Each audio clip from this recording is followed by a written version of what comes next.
Pwede ba yung slice na lang? Pastor Lisa, ano yung top choice natin kulang dyan? Okay, top choice. Hindi naman sasabihin. Beef.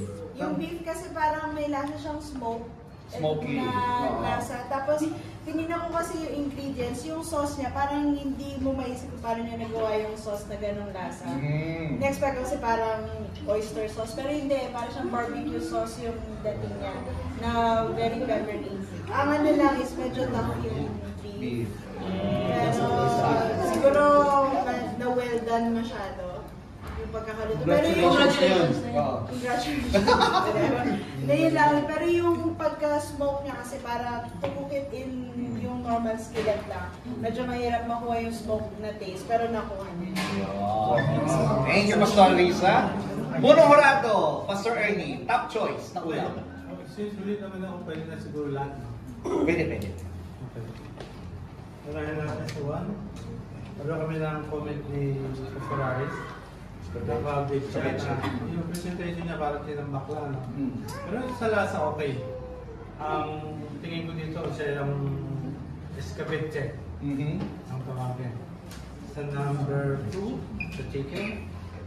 Okay din ang lasa. Totally lahat ng lasa masarap eh. Ang comment dito sa chicken, dahil madali lang eh. Oras eh. Hindi siya masyadong pumasok yung lasa niya. Siguro meron siyang technique na dapat kung ginawa niya. Tinusok niya para sa ganun ang marination. Ang hotel para pumasok yung lasa. Pero masarap ang lasa niya. Number 3?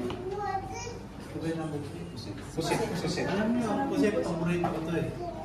Kaya hindi ako kubay na magkamali dito sa lasa ng pusit.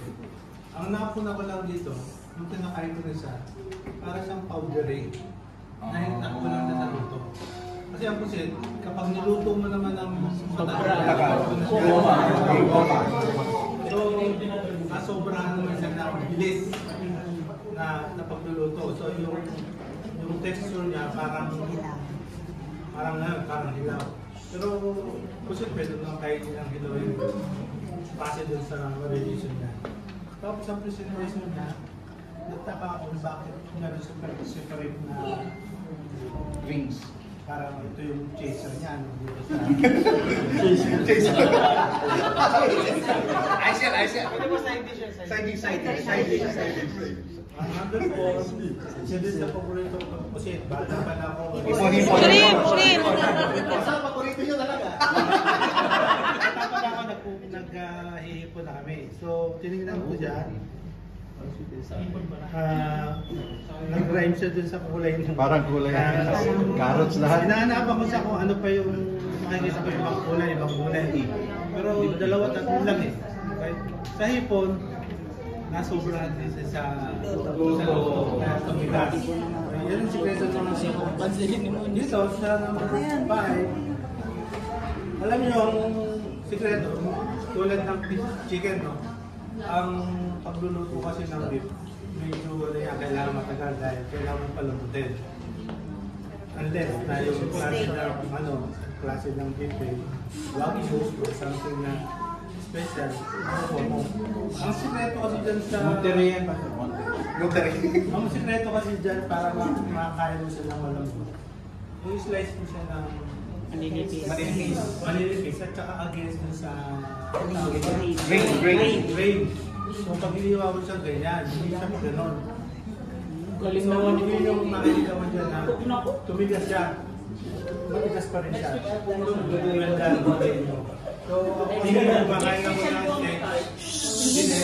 Pag kumakain kasi yung steak medyo grain. Para malambot. Makikita ko pa rin yung katas dapat niyan. May tinignan na namin. Tapos tinignan ko din yung sauce na kung complement din sa lasa ng beef. Nakahabol naman, kaya lang damihan mo dapat yung yung sauce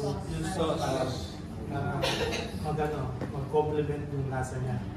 So, the rest, okay naman sa presentation.